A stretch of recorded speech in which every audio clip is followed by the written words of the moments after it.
The T-54 first prototype is a fine, robust, and easily understandable medium tank. It's like an unlucky friend. You can rely on it, but it always attracts trouble. The key to mastering the new T-54 is to rely on luck as little as possible. In reality, the first prototype was an intermediary model between the T-44 and T-54. In the game, it's a classic high-tier Soviet medium tank.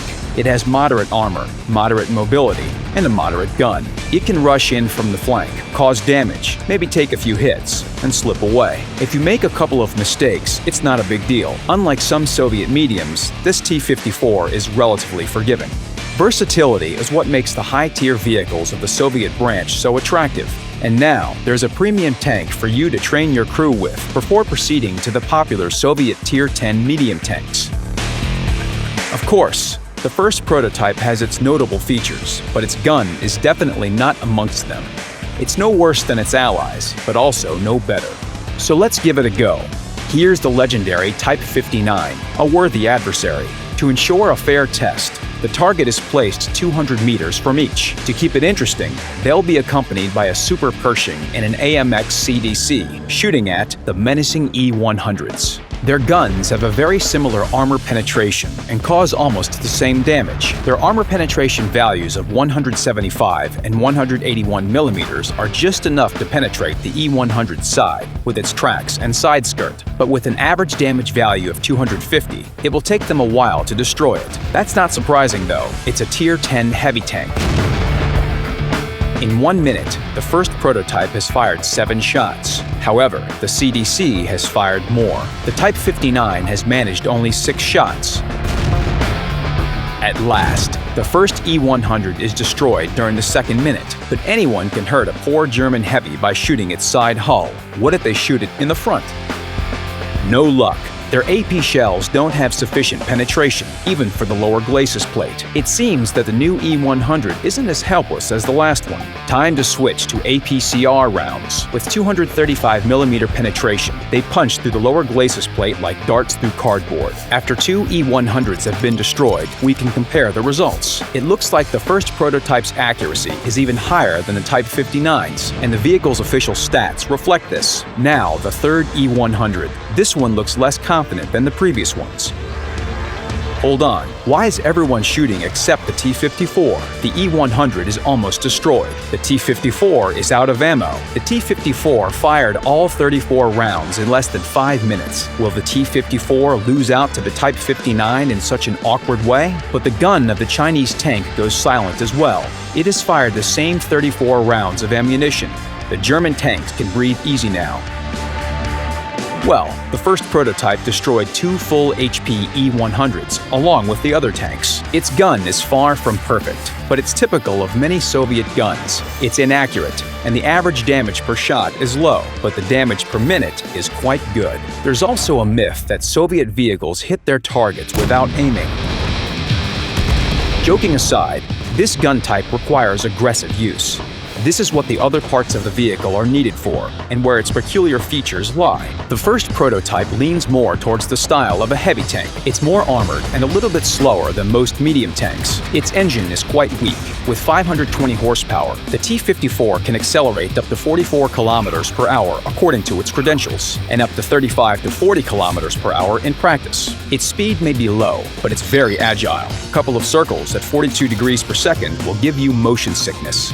The front hull armor is quite strong, 120 millimeters. With slope, it turns into 240 millimeters of effective armor, and even more when angled. The gun mantlet and turret cheeks have 180 millimeters of armor. The shape of the turret is also an advantage. The 150 millimeter armor is well curved to cause bounces. Fighting against Tier 8 vehicles with this kind of armor can be fun. For example, you can approach your target wiggling your hull like a shark, swinging your armor like a Jedi lightsaber, and make your opponent watch the fireworks. The first prototype feels very confident at the top of the list. It can almost do whatever it wants. Accompanied by other tanks with powerful guns, you can easily take on medium tanks or even heavy tanks. On city maps, they can form a real backstreet gang. The first prototype can stick its nose out from behind a corner, and opponents can't do much about it. It's important to avoid places where tank destroyers might be waiting in ambush. They can penetrate the T-54's armor and you won't spot them. The prototype's view range of 360 meters isn't that great. On open maps, you can play carefully from behind hills, protecting your hatches and weak spots, exposing only your turret.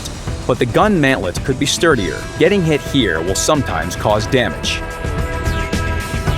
You will need to be careful against Tier 9 vehicles, and Tier 10 battles will put an end to your rampage of mischief. Rely on the armor only if there's nowhere to run. To survive in town battles, you should place your hull at a sharper angle.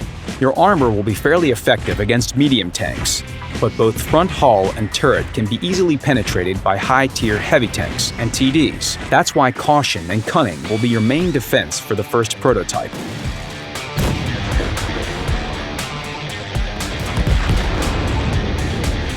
You should change your role from assault leader to ninja. Don't rush into the attack.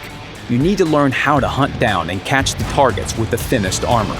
Wait until they are distracted by your teammates.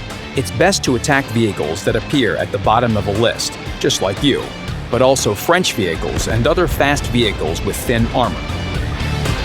Of course, you won't be able to switch flanks quickly like the CDC, but the first prototype isn't as restricted as the Luva, which gets only one chance to choose which flank it will go to. So the characteristics of the first prototype and its balance weight turn it into two completely different tanks with their own gameplay style. It can either be a sturdy assault medium tank in Tier 8 battles, aggressive, quick-firing, and fun, or it can be a crafty hunter amongst Tier 10 vehicles, an assassin that preys on the weakest opponents, and receives a lot of credits and experience for this. And it does all this in typical Soviet style. If you like the T-54 first prototype, you can purchase it in our premium shop. Good luck on the battlefield.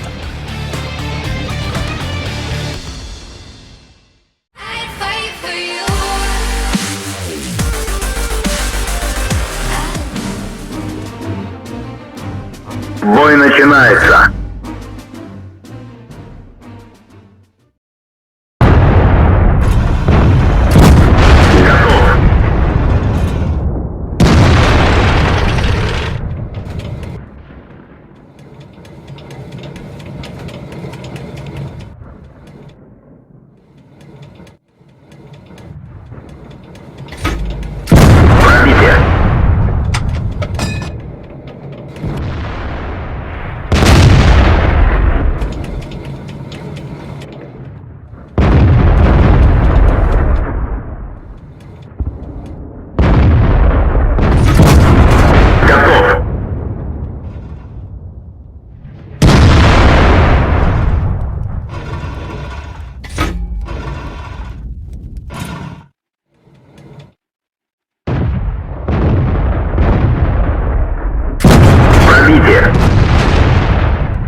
Наводчик контужен. Разброс увеличивается.